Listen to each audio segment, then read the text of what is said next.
Nagsisimula ang kwento sa baybayin ng Malta, kung saan makikita natin ang isang mangingisda na naghahanda upang pumalaot sa kanyang maliit na bangka. Maingat siyang naglalayag sa loob ng isang yungib sa tubig at nakarating sa bukas na karagatan. Matapos ang ilang sandali ng paglalayag, biglang nagbago ang kapaligiran ng dagat. Isang makapal na hamog ang lumitaw mula sa kung saan, tinatakpan ang kanyang paningin. Nagdesisyon ang lalaki na bumalik sa baybayin, ngunit biglang may bumangga sa kanyang bangka, dahilan upang ito ay yumanig ng matindi. Napasubsob siya at muntik nang mahulog sa tubig, ngunit agad siyang nakabawi at naituwid ang sarili. Makalipas ang ilang sandali, napansin ng mangingisda ang isang mas malaking bangkang may layag na walang direksyong lumulutang sa di kalayuan.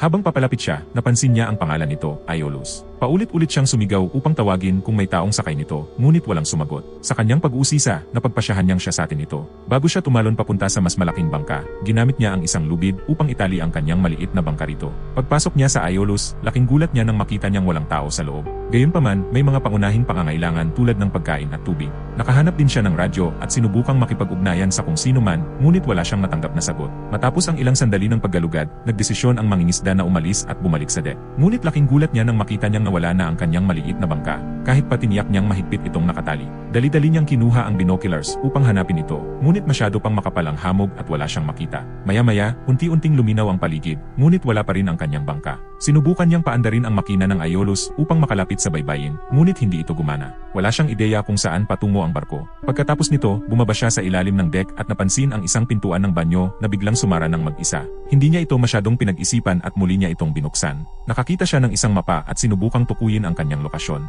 Pagbalik niya sa ilalim ng deck, kinuha niya ang ilang gamit upang ayusin ang makina. Matapos ang ilang pagsisikap, naayos niya ito at napaliko ang bangka pabalik sa baybayin.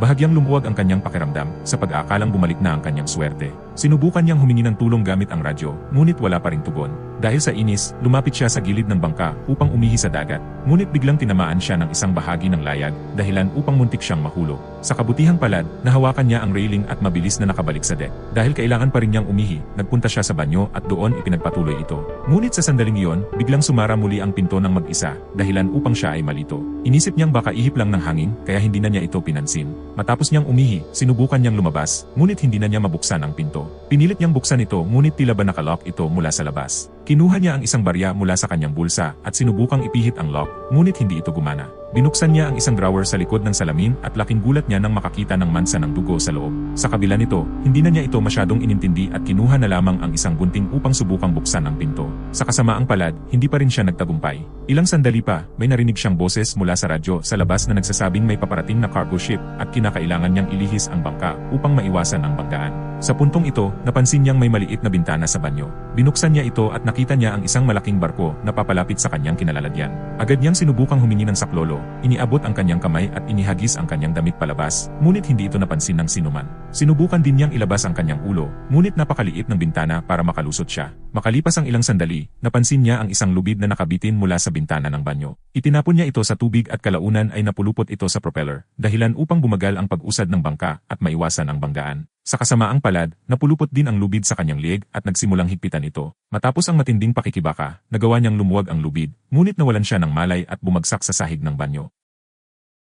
Makalipas ang ilang oras, nagising siya at may narinig na ingay mula sa labas. Inisip niyang may tao at sumigaw ng tulong, ngunit walang sumagot. Napansin din niyang naputol na ang lubid at nagsisimulang pasukin ng tubig ang bangka. Kalaunan, nagsimulang tumaas ang tubig sa loob ng banyo, ngunit laking gulat niya nang mapagtanto niyang ito ay tubig tabang. Nagsimula siyang maghinalang may naglalaro sa kanya at nakiusap na palayain siya. Sinasabing wala siyang balak magnakaw at gusto lang niyang mag-imbestiga. Ngunit tulad ng dati, walang sumagot sa kanya. Sa sobrang uhaw, uminom siya ng tubig tabang, ngunit bigla rin itong tumigil sa pag-agos. Pagsapit ng gabi, muling bumaha ang banyo, ngunit nang sinubukan niyang uminom, napagtanto niyang ito na ay tubig alat. Dahil dito, kinabahan siya at kumuha ng maliit na lalagyan upang subukang itapon ang tubig ng paunti-unti. Sa gitna ng kanyang pagsubok, biglang dumating ang isang bagyo, dahilan upang yanigin ang bangka. Sinubukan niyang kumapit kung saan man siya maaaring kumapit, ngunit paulit-ulit siyang tinamaan ng kung ano-ano. Patuloy ding tumataas ang tubig sa loob ng banyo sa bawat sandaling lumilipas. Sa matinding pangangailangan, kinuha niya ang isang maliit na blade at sinubukang putulin ang lubid na kumokontrol sa kanvas ng layag. Sa di inaasahang pangyayari, nasugatan niya ang kanyang daliri at napasigaw sa sakit. Ngunit hindi siya sumuko at sa huli, naputol niya ang lubid.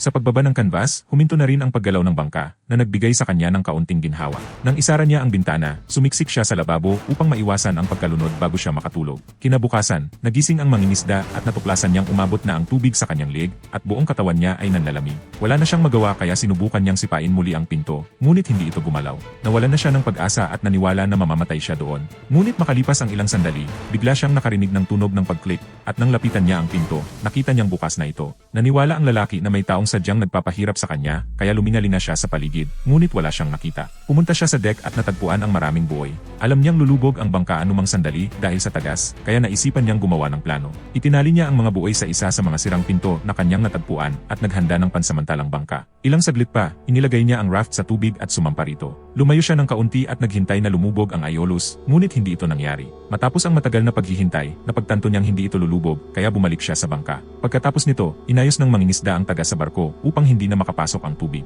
Gumawa siya ng simpleng water pump upang madrain ang tubig sa kabin at inayos din ang katawan ng barko. Muli siyang gumamit ng radyo upang humingi ng tulong, ngunit wala pa ring sumagot. Ilang sandali pa, habang abala siya sa pag-aayos, napansin niyang may paparating na malaking barko sa malayo. Nabuhayan siya ng loob kaya dali-dali siyang sumampa sa kanyang raft at nagsimulang maglayag papunta sa freighter. Ngunit nang lumingon siya, nakita niyang mabilis na papalapit sa kanya ang Aeolus. Sinubukan niyang pabilisin ang kanyang takbo, ngunit napagtanto niyang hindi siya makakatakas. Wala siyang magawa kundi tumalon sa tubig at nagkapira-piraso ang kanyang raft. Tumigil ang barko sa kanyang harapan at noon niya napagtantong isa itong kakaibang barko na may misteryosong puwersa. Napagdesisyonan niyang mas mabuting magpalutang-lutang na lamang sa tubig kaysa bumalik sa nakakatakot na sasakyang dagat. Lumipas ang oras at sumapit ang gabi, patuloy pa ring lumulutang ang lalaki sa malamig na tubig. Maya-maya, nagulat siya nang may maramdaman siyang gumagalaw sa tubig. Sa unay natakot siya, ngunit laking gulat niya nang makita niyang isang mabait na dolphin pala. Ilang sandali pa, may dumating pang ibang mga dolphin na nagsimulang lumundag-lundag sa paligid niya, na nagbigay sa kanya ng munting kasiyahan. Ngunit bigla namang lumitaw muli ang Aeolus na nagtakbuhan palayo ang mga dolphin.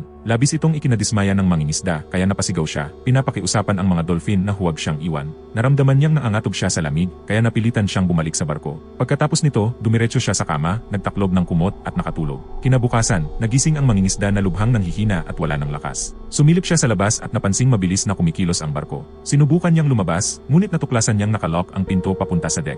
Ilang sandali pa, nakarinig siya ng kakaibang tunog mula sa banyo at napagpasyahang tingnan ito. Doon, may napansin siyang maliit na hatch sa isang sulok, isang bagay na hindi pa niya napapansin dati. Binuksan niya ito at nadiskubre niyang patungo ito sa isang masikip na imbakan. Ngunit pagkapasok niya, biglang sumara ang pinto, muli siyang natrap. Narinig niya ang mga yapak sa di kalayuan, kaya lalo siyang kinabahan. Sinubukan niyang buksan ang maliit na bintana sa itaas niya, ngunit hindi siya nagtagumpay. Samantala, papalapit na ang barko sa isang maliit na bayan sa baybayin, ang kanyang huling tsansa upang makatakas. Habang patuloy niyang naririnig ang mga yapak, nakiusap siya sa hindi nakikitang nilalang na ihinto ang barko. Maging siya ay napaluha na sa labis na takot at pagod, sinasabing hindi na niya ito kaya. Ilang sandali pa, nagsimula siyang mahirapan sa paghinga dahil sa kakulangan ng hangin sa masikip na espasyo. Ngunit bago siya mawala ng malay, biglang bumukas ang hatch. Inisip niyang isa na naman itong panlilinlang, kaya dahan-dahan siyang bumalik sa deck. Sa kanyang pagkagulat, natuklasan niyang nakadaong na ang barko malapit sa bayan. Hindi na siya nag-aksaya ng oras at agad tumalon mula sa barko. Sa wakas ay nakahinga siya ng maluwag. Matapos nito, natagpuan niya ang sarili sa isang kakaibang bayan na tila walang katao-tao.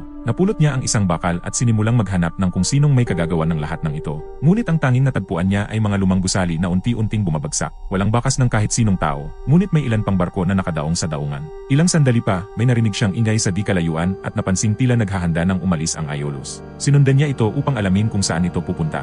Ngunit sa kanyang pagkabigla, bigla na lamang itong naglaho sa manipis na hangin. Sa huling eksena, makikitang pagalagala ang mangingisda sa isla, litong-lito at hindi alam kung nasaan siya. Makalipas ang ilang oras, sa hindi maipaliwanag na paraan, natagpuan niya ang sarili sa kabilang bahagi ng isla, sa eksaktong lugar kung saan siya nagsimula. Nanlaki ang kanyang mga mata nang makita ang kanyang maliit na bangka, ang parehong bangkang misteryosong nawala ilang araw na ang nakalipas. Habang lumalayo ang kamera, makikitang may ilang taong nagbabakasyon sa lugar na tila walang nangyaring kakaiba. Ang pelikula ay nagtatapos sa isang kuha ng maliit na butas sa kuweba sa tubig na nagbubukas patungo sa malawak na karagatan. Sa di kalayuan, makikita ang nakakatakot na barko sa huling pagkakataon, tila naghahanap ng susunod nitong biktima. Dito nagtatapos ang kwento, sana'y nag-enjoy ka sa panonood. Tulungan ang channel na ito, mag-subscribe ka na at mag-share, mag-iwan ng comment kung trip mo. Thank you for watching.